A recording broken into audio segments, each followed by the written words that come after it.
Sabda Kehidupan Mei 2024. Barang siapa tidak mengasihi, ia tidak mengenal Allah, sebab Allah adalah kasih.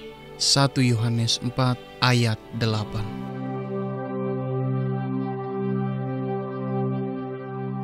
Surat Yohanes yang pertama ditujukan kepada orang-orang Kristen yang tinggal di sebuah komunitas di Asia Kecil, guna mendorong mereka untuk memulihkan persekutuan di antara mereka sendiri, karena mereka terpecah belah oleh doktrin-doktrin berbeda.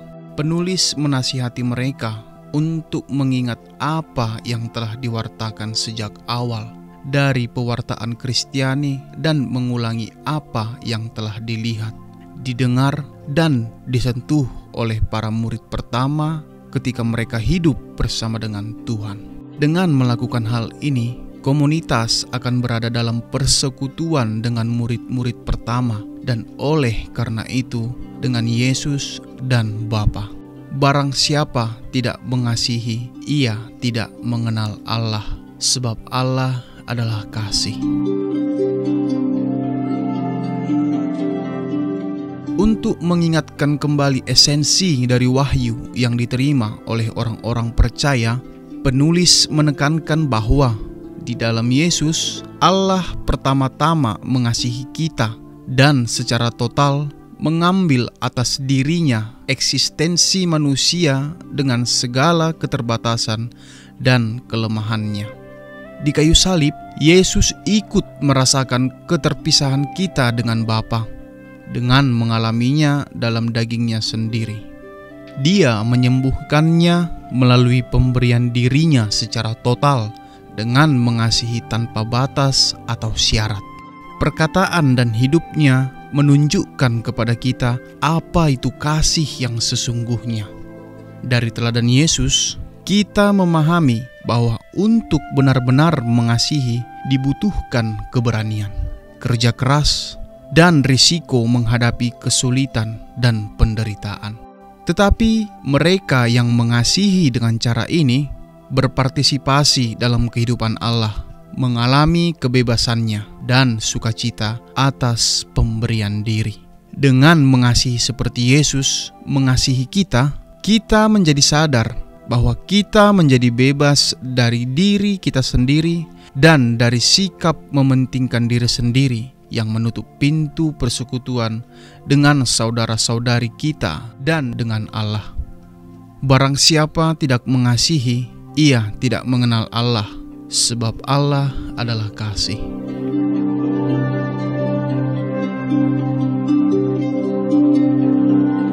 Hati manusia mungkin tanpa disadari selalu rindu untuk mengenal Tuhan yang menciptakan kita dan yang mengenal kita sedalam-dalamnya. Jika Allah adalah kasih, dengan mengasihi seperti Dia, kita dapat melihat sekilas tentang kebenaran ini. Kita dapat bertumbuh dalam pengenalan akan Allah karena pada dasarnya kita menjalani hidupnya dan berjalan dalam terangnya. Dan hal ini akan tercapai sepenuhnya ketika kasih itu timbal balik. Karena jika kita saling mengasihi, Allah tetap di dalam kita. Hal serupa ketika dua ujung kabel listrik disambung akan menghasilkan cahaya. Barang siapa tidak mengasihi, ia tidak mengenal Allah, sebab Allah adalah kasih.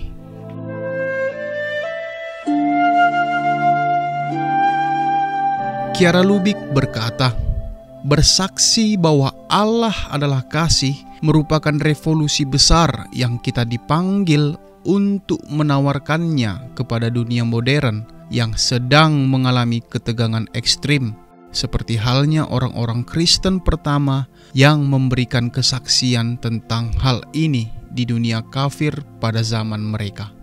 Bagaimana kita dapat melakukan hal ini? Bagaimana kita mampu menghayati kasih yang berasal dari Allah ini?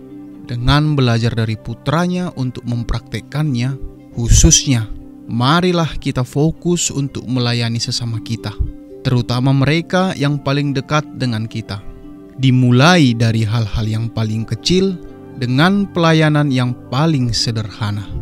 Marilah kita berusaha dengan mengikuti teladan Yesus untuk mengambil inisiatif dalam mengasihi, melepaskan diri dari diri kita sendiri, dan memikul semua salib besar atau kecil yang mungkin diperlukan. Dengan cara ini, kita juga akan segera sampai kepada pengalaman akan Allah, persekutuan dengannya, kepenuhan cahaya, kedamaian, dan sukacita batin yang Yesus inginkan untuk kita miliki. Barang siapa tidak mengasihi, ia tidak mengenal Allah, sebab Allah adalah kasih.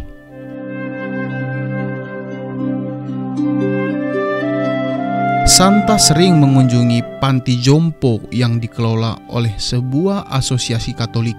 Suatu hari, ia dan seorang rekannya bernama Roberta bertemu dengan Aldo, seorang bapak berperawakan tinggi, berpendidikan tinggi, dan sangat kaya. Aldo menatap kedua wanita muda dengan tajam dan berkata, "Mengapa kalian selalu datang ke sini?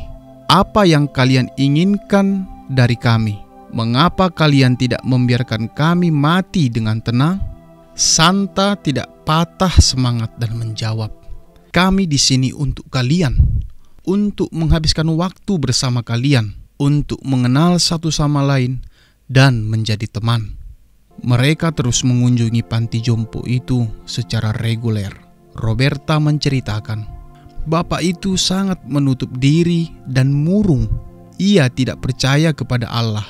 Santa adalah satu-satunya orang yang bisa mendekatinya dengan lembut dan mendengarkannya selama berjam-jam.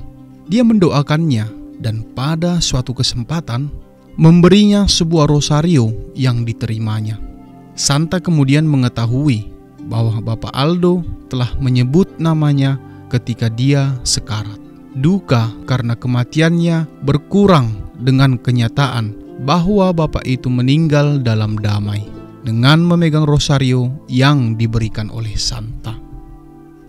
Barang siapa tidak mengasihi, ia tidak mengenal Allah, sebab Allah adalah kasih.